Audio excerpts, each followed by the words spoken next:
नमस्कार विद्यार्थी मित्रांनो. शेवटच्या सेमिस्टर 6व्या आधुनिक व्यवस्थापन पद्धती या विषयामध्ये आपण दुसऱ्या युनिटमध्ये शेवटचा भाग आपण चिनी व्यवस्थापन आणि पाश्चिमात्य व्यवस्थापनातील फरक, डिफरन्स बिटवीन चायना आणि वेस्टर्न मॅनेजमेंट याचा अभ्यास करतोय. चिनी आणि पाश्चात्य व्यवस्थापनामध्ये मोठ्या प्रमाणावरती फरक असलेला आपल्याला दिसून येतो. याच्यामध्ये काही मुद्द्यांच्या आधारे आपण थोडासा हा फरक समजावून घेण्याचा प्रयत्न करूया. तर विद्यार्थी मित्रांनो, पहिला मुद्दा याच्यामध्ये आहे कंपनी संस्कृती. चिनी कंपन्या ज्या आहेत त्या अभियांत्रिकी आणि उत्पादन स्थळ हे एकत्रच ठेवतात. बऱ्याचदा ते सहउत्पादक देखील शोधतात. बहुराष्ट्रीय कंपन्या औद्योगिक परवाना आणि अभियांत्रिकीद्वारे नवीन तंत्रज्ञान घेण्याचा प्रयत्न करताना आपल्याला पाहायला मिळतात, परंतु ते प्रयोग आणि भौतिक कार्य एकत्रच ठेवतात. परिणामी पाश्चात्य कार्यस्थळाच्या तुलनेत चिनी कामाच्या ठिकाणी नेहमीच कुटुंबाची तीव्र भावना वाढवतात. नियमितपणे कार्यसंघ उभारणीद्वारे सामूहिक भावना निर्माण करण्याचा प्रयत्न करताना आपल्यास पाहावयास मिळतो.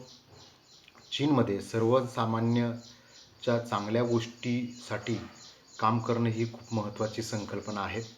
पाश्चात्य कंपन्या कार्यठिकाणी प्रमुख आणि पर्यवेक्षक बहुधा सहकार्य करतात आणि काही प्रमाणात ऑफिसला प्रोत्साहित करतात. कार्य पूर्ण होईपर्यंत व्यवस्थापक कर्मचाऱ्यांना त्यांच्या स्वतःच्या कार्यशैली वापरू देतात. पाश्चिमात्य कंपन्या मात्र कार्यसंघ उभारण्यासाठी नियमितपणे प्रयत्न करीत नाहीत. हा कंपनी संस्कृतीच्या दृष्टिकोनातून दोन्ही व्यवस्थापनामधला फरक असलेला आपल्याला दिसतो. दुसरा मुद्दा आपण घेऊ शकतो भूमिका आणि जबाबदारी. चिनी व्यवस्थापनाची भूमिका आणि जबाबदारी वरिष्ठाच्या निर्णयावरती पूर्णतः अवलंबून असते. चिनी व्यवस्थापनाची मानसिकता ही कामाच्या ठिकाणी प्रत्येकजण एका सामान्य कार्यात योगदान देत असतो अशा प्रकारची असते. जेव्हा एखादी गोष्ट करण्याची आवश्यकता असते तेव्हा ते आपल्या क्षेत्रातील तज्ज्ञ असो किंवा नसो त्यांना ते काम करावेच लागते. आपल्या सहकाऱ्यांना सर्व आणि कोणत्याही कामात कार्यात मदत करणे हे आपल्या नोकरीमध्ये आपली वचनबद्धता आहे हा व्यक्त करण्याचा एक किंवा ते दाखवून देण्याचा एक मार्ग असतो. परंतु आपल्याला माहिती आहे की पाश्चात्य व्यवस्थापनामध्ये प्रत्येकाची भूमिका आणि जबाबदारी अतिशय स्पष्टपणे ठरवली जात असते आणि कर्मचाऱ्यांना त्या सोपवल्या सुद्धा जातात. त्यानुसार ती व्यक्ती स्वतःची कार्ये पूर्ण करेल आणि त्यासाठी स्वतःची क्षमता देखील वापरेल. इतरांना मदत करेलच असे मात्र नाही, की जी चीनची भूमिका व्यवस्थापनामधली आपल्याला पाहायला मिळते की इतरांना मदत करायचं, तुम्ही त्याच्यात मग तज्ज्ञ असा किंवा नसा, माझं हे काम नाही असं प्रत्युत्तर चीन व्यवस्थापनामध्ये मिळत नाही. पण ते पाश्चिमात्य व्यवस्थापनामध्ये त्याला जे काही स्पष्ट काम दिलेलं आहे, अधिकार दिलेले आहेत, त्याच्याच कार्यकक्षेत तो काम करतो. वेळेचं प्रमाण. चिनी लोक वेळेवर असण्यावर बरेच महत्त्व देतात. चिनी कर्मचारी त्यांच्या कामाचे तास संपल्यानंतर ताबडतोब ऑफिस सोडलेले पाहणे आश्चर्यकारक आहे. बरेच जण इच्छुक दर्शवण्याकरिता जास्त वेळ देतात, एकमेकांना मदत करतात. बॉसला प्रभावित करण्याची इच्छा असते म्हणून बरेच कर्मचारी अतिरिक्त काम स्वतःहून स्वीकारतात. त्यांच्या कराराच्या तासाच्या पलीकडे जाऊन त्यांची योग्यता दर्शवण्यास ते उत्सुक असतात. चिनी लोकांचा असा विश्वास आहे की कामाच्या ठिकाणी आदर आणि अखंडता दर्शवण्याचा सोपा मार्ग म्हणजे वेळेवर असणे. मात्र आपल्याला माहिती आहे पाश्चिमात्य व्यवस्थापनामध्ये कार्यवेळ निश्चित केलेली असते, त्यापेक्षा अधिक वेळ कार्य करून घ्यायचे असल्यास नियमानुसार अतिरिक्त वेतन, सोयीसुविधा पुरवाव्या लागतात. पाश्चात्य कंपन्या अल्प मुदतीचा विचार करतात. त्यांना व्यवसायात केलेल्या गुंतवणुकीसाठी आणखी नफा मिळवायचा असतो. परंतु चिनी व्यवस्थापनाचा व्यवसायाबद्दल दीर्घकालीन दृष्टिकोन असतो. चिनी व्यवस्थापक मोठ्या व्यवसायात तो पसरवण्यासाठी अधिक काळ प्रतीक्षा करतात, कारण चिनी संस्कृतीत सामंजस्य आहे. चिनी व्यवस्थापन असा विश्वास ठेवतात की अनावश्यक घाईने व्यवसाय पसरवल्याने समाज आणि अर्थव्यवस्था विस्कळीत होईल. व्यवसायाचा हा अल्पमुदतीचा विचार चिनी व्यवस्थापना मौल्यवान समजणाऱ्या संबंधातील नेटवर्कला त्रास देऊ शकेल. चिनी व्यवस्थापनात आणि चिनी समाजात मानवी संबंध किंवा परस्पर सहकार्याला खूपच महत्त्व आहे. चीनमध्ये नवीन व्यवसाय सुरू करण्यास 35 दिवस लागू शकतात, तर पाश्चात्य देशामध्ये केवळ तो 7 दिवसामध्ये सुरू झालेला आपल्याला पाहायला मिळू शकतो. स्तर आणि रचना. चिनी व्यवस्थापनामध्ये सामान्यतः अनेक स्तर आणि पातळी आढळतील. कोणतीही गोष्ट प्रत्येक जण मॅनेजरला कळवतो. टीममध्ये अधिकार, रचना, कार्यकाळ, वेतन ग्रेडवर आधारित असते. उच्च पदावर असणाऱ्या व्यक्तीला आदर द्यावा लागतो. चिनी व्यवस्थापनात अनुभवी आणि जास्त काळ कार्य केलेले वरिष्ठ स्थानी असतात. ज्येष्ठतेनुसार ते प्रमुख बनलेले असतात. कनिष्ठ कर्मचारी वरिष्ठाशी मोकळेपणाने बोलण्याची शक्यता कमीच असते. आधुनिक काळात पाश्चिमात्य व्यवस्थापनात समांतर अधिकार रचना अनुकूल ठरताना आपल्याला दिसते. ओपन डोअर पॉलिसी वापरली जात असते. कनिष्ठ दस्तऐवजाद्वारे किंवा प्रत्यक्षपणे वरिष्ठाशी सहजपणे संपर्क साधू शकतात. वरिष्ठ आपल्या कर्मचाऱ्याशी कोणत्याही कामाविषयी किंवा वैयक्तिक समस्याबद्दल चर्चा करण्यास सहजपणे तयार असतात. त्यामुळे समस्याचे निराकरण त्वरित होऊ शकते. सभा. चिनी व्यवसायामध्ये सभांना अधिकृत व्यवसायाचा भाग म्हणून पाहिले जाते. सभा साधारणतः औपचारिक असतात. औपचारिक सभा विशिष्ट विषयासह बोलवली जाते. त्याचा अजेंडा खूपच मोठा असतो. तसेच असंख्य लोक उपस्थित असतात. जे विशिष्ट प्रश्न विचारल्यास केवळ तेच बोलतात. वरिष्ठ संभाषणावर प्रभुत्व ठेवून राहतात. कनिष्ठांना बोलण्याचा फारसा अधिकार असतोच असं नाही, नसतोच जवळजवळ. पाश्चिमात्य व्यवस्थापनात सभांना खूपच महत्त्व असते. संभाषण व कल्पनांचा मार्ग म्हणून सभाकडे पाहिलं जातं. अगदी कॉफी टेबल मीटिंग, स्टँडअप किंवा औपचारिक सभांचं आयोजन केलं जातं. बैठकीत सर्वांना बोलण्याची, मतं मांडण्याची संधी असते. बैठकीतील सदस्य खुलेपणाने आपले म्हणणे मांडू शकतात. लोकशाही पद्धती सभा असतो. पुढचा मुद्दा येतो फरकामधला कराराची संकल्पना. चिनी व्यवस्थापनामध्ये व्यावसायिक संबंध हे वैयक्तिक संबंधाचा एक भाग असतात. दोन्हीमध्ये फरक केला जात नाही. चिनी व्यवस्थापन करार फार गांभीर्याने घेत नाहीत. त्याऐवजी चिनी लोक व्यावहारिक आहेत आणि जेव्हा जे शक्य आहे तेव्हा त्यांच्या आवडीनुसार करार याचा अर्थ लावू शकतात. याचा अर्थ असा नाही की चिनी व्यवस्थापक करार पाळत नाहीत, परंतु ते त्यांच्या सोयीनुसार करारामधील अटी आणि शर्तीचं स्पष्टीकरण करतात. वस्तूंच्या वितरणाची काम पूर्ण करण्यासाठी करारामध्ये नमूद केल्या गेलेल्या तारखांच्या अटीवर कठोर अर्थाने चिनी व्यवस्थापनाद्वारे पालन केले जाऊ शकत नाही. चिनी लोकांना करारामध्ये बरीच लवचिकता हवी असते. पाश्चात्य व्यवस्थापनात कराराला व्यवसायाच्या व्यवहाराचे मार्गदर्शन करण्यासाठी एक महत्त्वपूर्ण साधन मानले जाते. करारामध्ये व्यवसाय संबंध आणि जबाबदाऱ्या परिभाषित केल्या जातात. करारामध्ये सहभागी सर्वांची वचनबद्धता महत्त्वाची असते. करार हा कराराचाच एक प्रकार आहे की जो कायदेशीरता अंमलात आणला जाऊ शकतो. पक्षामधील विवादांना निर्णयाचा आधार असतो. पाश्चिमात्य व्यवस्थापनात व्यावसायिक संबंध आणि वैयक्तिक संबंध खूपच वेगवेगळे असलेले आपल्याला पाहायला मिळतात. व्यवसाय संबंध हे कराराद्वारे नियंत्रित केले जातात. पाश्चात्य लोकांसाठी करार हा पवित्र करार असतो. प्रतिमा किंवा चेहरा असा आपण चिनी आणि पाश्चिमात्य व्यवस्थापनातला पुढचा मुद्दा आपण फरकामधला लक्षात घेतो. चिनी संस्कृतीत सकारात्मक प्रकाश गुंतलेल्या व्यक्तीचे व्यक्तिचित्रण करण्यासाठी संबंध, व्यवहार आणि कार्यक्रमांची आवश्यकता असते. जसे की चिनी व्यवस्थापन शैलीमध्ये नेते आणि अनुयायी दोघांनीही संवाद साधत असलेल्या प्रतिष्ठेवर त्यांच्या क्रियांचा काय परिणाम होतो यावर काळजीपूर्वक विचार केला जातो. यामुळं व्यवस्थापनाची सामान्यतः अधिक औपचारिक शैली उद्भवू शकते. ज्यांना नेते किंवा कर्मचारी यात सहभागी असलेल्यांच्या सीमांचा आणि भूमिकांचा वापर करण्याची विशिष्ट काळजी मात्र घ्यावी लागते. त्यांच्या मर्यादा ओलांडून चालत नाहीत. पाश्चिमात्य व्यवस्थापनामध्ये आपल्यास माहिती आहे की जाहिरात, प्रसिद्धीच्या माध्यमाचा अशा स्वरूपाच्या विद्यमान आजकाल सोशल मीडियाचा मोठ्या प्रमाणावरती स्वतःची विशिष्ट अशी प्रतिमा निर्माण करण्यासाठी प्रयत्न केला जातो, वापर केला जातो. अगदी लहान परंतु महत्त्वपूर्ण सांस्कृतिक विचारांचा सुद्धा आदर यामध्ये केला जात असताना आपल्याला पाहायला मिळतो. पुढचा मुद्दा येतो सबलीकरण, इम्पॉवरमेंट. पाश्चात्य व्यवस्थापनाने चिनी लोकांच्या विरुद्ध आपल्या कर्मचाऱ्यांना सक्षम बनवण्यावरती विश्वास ठेवला आहे. ज्यांना असा विश्वास आहे की जेव्हा हे काम केले नाही तर त्याचे व्यवस्थापन त्यांना दोष देईल. चिनी लोकांना दोष देणे आवडत नाही आणि ते अपयशाच्या भीतीमुळे काहीतरी नवीन करण्यास सशक्त बनण्याऐवजी स्वतःहून घेत असलेल्या कामासाठी जबाबदार राहणेच अधिक पसंत करतात. चिनी व्यवस्थापकांनी सबलीकरणाची यंत्रणा वापरल्यास कामगार काम करीत नाहीत. सशक्तीकरण व कार्य स्वतः दरम्यान योग्य समतोल साधणे हे नेत्यासाठी अत्यंत महत्त्वाचे असते. अशा सांस्कृतिक संकल्पनेमुळे अशा प्रकारच्या व्यवस्थापनाची शैलीसुद्धा स्वतंत्रपणे निर्माण होताना आपल्याला दिसते. एकूणच कमकुवत संघटनात्मक कामगिरीला उत्तेजन देणे, कारण नातेसंबंधाच्या विचारात कामगिरीचा त्रास होतो. पाश्चिमात्य संस्कृतीत असे विचार इतके व्यापकपणे दिसून येत नाहीत की अशा व्यवस्थापक आणि अनुयायी जबाबदार व्यक्तीविरुद्ध वैयक्तिक विरोध म्हणून प्रक्रिया किंवा त्यावर केलेली टीका विचारात न घेता कार्यात्मक मुद्द्याविषयी अधिक स्पष्टपणे सांगण्यास सक्षम आहेत किंवा ठरतील. आपण पाहतो की प्रक्रिया हा एक मुद्दा याच्यामध्ये येतो. प्रक्रिया संदर्भात चीनी आणि पाश्चिमात्य व्यवस्थापनामध्ये मूलभूत आणि सांस्कृतिक स्वरूपाचा फरक असलेला आपल्याला दिसून येतो.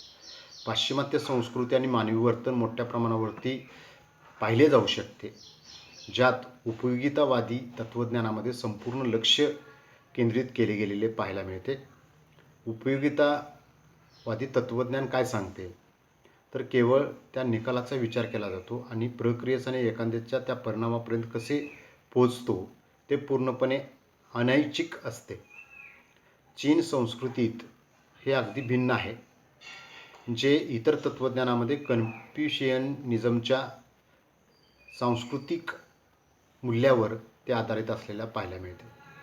परिणामाऐवजी प्रक्रियेचे महत्त्व यावर त्या ठिकाणी जोर देताना पाहायला मिळतो. सांस्कृतिक विचार असले तरी व्यवस्थापनाच्या शैलीवर त्याचा परिणाम हा अत्यंत प्रतिकूल स्वरूपाचा पडलेला आपल्याला पाहायला मिळतो. कारण व्यवस्थापनाकडे अशा पाश्चिमात्य दृष्टिकोनातून परिणामावरती लक्ष केंद्रित केले जाते आणि व्यवहाराची गती चीनी दृष्टिकोनामुळे अनुभवाच्या एकूण गुणवत्तेवर केंद्रित होते. पाश्चिमात्य व्यवस्थापन संस्कृती म्हणून अनेकांना करार आणि अल्पकालीन संबंधाच्या निकालावर लक्ष केंद्रित केले जाते. चीनी व्यवस्थापन संस्कृती मोठ्या कालावधीत दीर्घकालीन संबंधांच्या निर्मितीवरती लक्ष केंद्रित करते. फरक आहे, आपण पाश्चिमात्य व्यवस्थापनामध्ये पाहतो की 2-3 महिन्यामध्ये त्याला काहीतरी वेगळं नवीन काहीतरी करून दाखवावं लागतं, तरच त्याचा जॉब हा शाबूत राहतो. पण चीनी व्यवस्थापन काय पाहतं, तर चीनी व्यवस्थापन प्रक्रियेच्या बाबतीमध्ये दीर्घकालाचा जास्त विचार करतं अल्पकालापेक्षा. हा बेसिक फरक आहे ज्याच्यामध्ये असलेला आपल्याला दिसून येतो. कुटुंब व्यवसाय. चीनी आणि पाश्चिमात्य व्यवस्थापनामध्ये आणखी एक महत्त्वाचा फरक म्हणजे चीनी कौटुंबिक व्यवसाय. चीनी कौटुंबिक व्यवसाय मॉडेलचा व्यापक प्रसार लक्षात घेता मोठ्या प्रमाणावरती कौटुंबिक गटात तो बदललेला आपल्याला पाहायला मिळतो. साम्यवादात दडपण गेले असले तरी सर्वात लहान उद्योगापासून सर्वात मोठ्या समूहापर्यंत उदारीकरणानंतर पुन्हा ते उदयास आलेले आपल्याला पाहायला मिळते. तथापि कुटुंब प्रथम व्यवसाय दुसरा या विचारामुळे कौटुंबिक व्यवसाय मॉडेल मालकीच्या पलीकडे जाते. चीन आणि इतर देशातील व्यवसाय चालवण्याच्या सांस्कृतिक दृष्टिकोनामध्ये हा महत्त्वाचा फरक आहे. इतर देशात वैयक्तिक कौटुंबिक आवडी, कार्य आणि करिअरमधील हितसंबंध याच्यात स्पष्ट व मोठा फरक आढळतो. चीनी कुटुंब व्यवसाय मॉडेल हे असे सूचित करत असते की स्वतंत्र काम करण्याऐवजी कार्य आणि व्यवसाय जीवन कुटुंबाच्या विस्ताराचे प्रतिनिधित्व करणं महत्त्वाचं आहे. चीनी कुटुंब व्यवसाय मॉडेल अंतर्गत कुटुंबाची वैयक्तिक वैशिष्ट्ये आणि त्याचे संबंध व्यावसायिक पद्धतीने पार पाडताना आपल्याला पाहायला मिळते. वाटाघाटी असा एक मुद्दा असतो. चीन व्यवस्थापनातील वाटाघाटी चीनच्या संस्कृतीमध्ये अतिशय निराशाजनक आणि गुंतागुंतीच्या म्हणून पाहिल्या जातात. पाश्चिमात्य व्यवस्थापनापेक्षा त्याचे स्वरूप वेगळे असते. परदेशी गुंतवणूकदार किंवा अंतर्गत व्यावसायिकांशी वाटाघाटी करताना खूप सरळ आणि थेट संपर्क साधला जातो आणि त्यानंतर वाटाघाटी होऊन त्यांच्यात कराराचे रूपांतर होते, जेणेकरून ध्येय अत्यंत कमी वेळेमध्ये पूर्ण होईल. चीनमध्ये बरेचसे हे वेगळं आहे. एखादा व्यवसाय करण्यापूर्वी आपल्या मध्यभागी झोंगयोंग असावा, जो आपणास सामील असलेल्या लोकांशी बोलण्याच्या वेळी मदत करेल. चीनमधील हा मध्यमवर्गीय माणूस आदर्शवादी आहे आणि त्याचा चांगला फायदा होतो. झोंगयोंग व्यवसायाची प्रक्रिया सुलभ करण्यास मदत करतो. तो हमी म्हणून कार्य करीत असतो, तो मध्यस्थ म्हणून काम करतो. संदेशवहन. चीनी आणि पाश्चिमात्य व्यवसाय व्यवस्थापनामध्ये संदेशवहन पद्धतीमध्ये आमूलाग्र फरक असल्याचं आपल्याला आढळून मिळतं. पाश्चात्य व्यवस्थापनात भिन्न संस्कृतीचे लोक सामील असतात. प्रत्येकाची संस्कृती वेगवेगळी पाहायला मिळते, त्यामुळं संदेशवहनाची प्रक्रियासुद्धा वेगवेगळी राहते.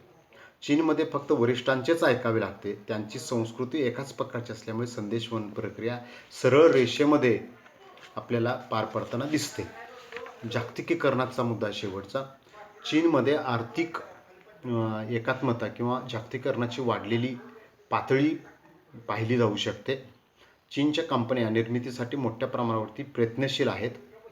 चीन जागतिकीकरणाचे सर्व मार्ग समजून घेण्याची आणि त्याच्याशी वाटाघाटी करण्याची आवश्यकता असल्याचे समजते. जागतिकीकरणाच्या प्रक्रियेमध्ये व्यवस्थापन संस्कृती बदलत आणि स्वीकारण्याच्या संदर्भात मोठ्या प्रमाणावरती एक दोन मार्ग प्रक्रिया म्हणून सुद्धा पाहिले जाऊ शकते. एकीकडे ज्या व्यवसायात चीनमध्ये उद्योग उभे केले आहेत त्यांना GM सारख्या कंपन्यांशी स्थानिक रीतिरिवाज आणि संस्कृतीशी जुळवून घ्यावे लागलेले आपल्याला पाहायला मिळते. ज्यांनी त्यांच्या व्यवस्थापनाची शैली आणि संस्कृतीचे स्थानिकीकरण केलेले आहे. कारण चीननं विस्तीर्ण जगाबरोबर त्यांच्या आर्थिक एकीकरणामध्ये देखील सवलती द्याव्या लागल्या. सांस्कृतिक घटकावर त्याचा त्यामुळे मोठा परिणाम झाला. चीननं करार आणि बौद्धिक संपदा यासारख्या घटकांनी महत्त्वपूर्ण नोंदी घेतल्या पाहिजेत. जागतिकीकरणाच्या प्रक्रियेत अंतिम विचार म्हणजे परदेशी चीनीची भूमिका. चीनी लोकांचे एक नैसर्गिक वैशिष्ट्य म्हणजे परदेशी लोकांकडे संशयाने पाहणे होय. आता काही मूल्य आपण चीनी मूल्य आणि पाश्चिमात्य मूल्य याचा आपण या ठिकाणी लक्षात घेऊया भाग. याच्यामध्ये पहिला जो आहे तो कुटुंबासाठी आधार. म्हणजे आपण याच्यामध्ये थोडंसं असं बघूया, व्यक्तिवाद विरुद्ध सामूहिकता ह्या मुद्दे ते आहेच मुद्दे, पण काही थोडासा वेगळा भाग याच्यामध्ये आपण लक्षात घेतोय. पाश्चिमात्य नेत्यांना त्यांच्या समन्वयक आणि सहकार्याशी सल्लामसलत करण्यास शिकवले जाते, परंतु नंतर ते निर्णय घेण्यासाठी स्वतंत्रपणे कार्य करू शकतात. गटासाठी सर्वोत्कृष्ट असलेल्याचे समजल्या जाणाऱ्या निर्णयासाठी चीनी नेते सहमतीसाठी प्रयत्न करतात. म्हणजे सहमती असा एक शब्द याच्यामध्ये आपल्याला असलेला पाहायला मिळतो. चीनी दृष्टिकोनामुळे कोणताही निर्णय न घेता सुरक्षित निर्णय किंवा त्याउलट वाईट निर्णय घेतले जाऊ शकतात. एखाद्या व्यक्तीच्या मतावर आधारित निर्णय घेण्यापेक्षा चीनमध्ये वाट पाहणे बऱ्याचदा चांगले समजले जाते. या संदर्भात चीनी कर्मचारी कधीकधी त्यांच्या पाश्चात्य व्यवस्थापकांना बेपर्वा आणि विसंगत म्हणून पाहतात. दुसरीकडे पाश्चिमात्य कर्मचारी बऱ्याचदा चीनी मॅनेजरला अनिश्चित म्हणून पाहतात. दोन्ही परिस्थितीमुळे प्रचंड नैराश्य होते. समानता विरुद्ध पद जे असतात त्याचा अनुक्रम. पाश्चिमात्य संघटनात्मक पदानुक्रमात एक स्थान असूनही प्रत्येक व्यक्तीला समान आदर आणि सन्मानाने वागण्याचा अधिकार असतो. चीनमध्ये कधीकधी स्थितीत्मक शक्तीद्वारे स्थितीतील फरक पाळला जातो. पाश्चिमात्य समतावादी स्थितीपेक्षा वेगळ्या प्रकारची स्थितीशी संबंधित गोष्टींची अपेक्षा आपल्याला करताना पाहायला मिळते. परंपरा विरुद्ध बदल. पाश्चिमात्य लोक सामान्यपणे असे म्हणतात की काही प्रकारचे बदल चांगले आहेत. वारंवार नोकरी, घर, व्यवसाय बदलला जातो. कुटुंबाऐवजी एखाद्या व्यक्तीकडून निर्णय घेण्याचा कल असतो. दुसरीकडे चीनी लोक त्यांच्याकडे त्यांच्या घरामध्ये आणि त्यांच्या कुटुंबात राहण्यासाठी अधिक इच्छुक असतात. पाश्चिमात्य देशापेक्षा चीन हा एक पारंपरिक समाज आहे. जरी त्यांच्या कार्यक्षेत्रात जर वारंवार बदल होत असले तर चीनी कर्मचारी त्यांच्या कंपनी नेत्याविषयी असंतोष व्यक्त करतात. करणे विरुद्ध असणे म्हणजे डुईंग वर्सेस बीइंग. पाश्चिमात्य लोक डोंगरावर चढून शिखर गाठतात तर चीनी लोक दररोज डोंगरावर चढू शकतात परंतु कधीही शिखरावर जाऊ शकत नाहीत. तरीही फक्त सुंदर डोंगरावर असल्याच्या अनुभवाने समाधानी राहतात. नवीन जागतिक अर्थव्यवस्थेत पाश्चात्य नेत्यांनी परिणाम मिळवण्यासाठी प्रक्रियेवर अधिक लक्ष केंद्रित करणे आवश्यक आहे. चीनी नेत्यांनी निकालासाठी अधिक सूक्ष्मपणे पाहण्याची गरज आहे. सत्य विरुद्ध सौजन्य. पाश्चिमात्य व चीनी दोन्ही संस्कृतीमध्ये सत्यवादी आहेत.